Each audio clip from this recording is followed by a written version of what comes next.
বাঙালির কাছে তো ইলিশ মাছের কদর সারা জীবন থাকবে। আবার আমরা বাঙালিরাই আবার চেষ্টা করি এই ইলিশ মাছকে আরো বেশি মজার করতে। আমিও আজ এরকম একটা রেসিপি দেখাবো।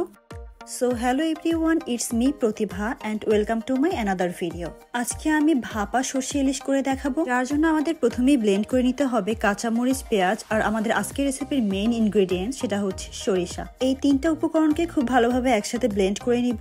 এরপর আলাদা একটি পাত্রে প্রয়োজনীয় মশলা, পরিমাণ মতো হলুদ, মরিচ, লবণ, একটুখানি সরিষা বাটা আর সরিষার তেল দিয়ে ভালোভাবে মিক্সড করে নিতে হবে। এই মিশ্রণটা করা যত ভালো হবে, ভাপা সর্ষে ইলিশটাও ততটাই পারফেক্ট হবে।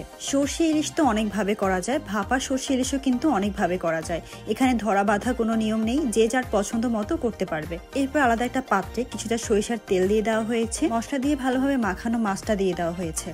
মাছগুলোকে ভালোভাবে পাত্রে সেট করার পরে এক্সট্রা যে মশলাগুলো থেকে যাবে সেটাকে উপর থেকে দিয়ে দিতে হবে। এবার চুলার আঁচটা মিডিয়াম রেখে কিছুটা পানি দিয়ে একটা স্ট্যান্ড দিতে হবে যেন পানিটা উপরে উঠে না যায়। পাত্রটাকে সেট করে ঢেকে দিতে হবে আর মুখটা বন্ধ করে দিতে হবে যেন বাষ্পটা বেরিয়ে না যায়। আমরা 30 মিনিট ভাপে রাখার পরে আমাদের মাছটা রেডি হয়ে গেছিল। ঢাকনাটা উঠানোর পর দেখতে এমন হয়েছিল। এবার উঠিয়ে পরিবেশনের পালা।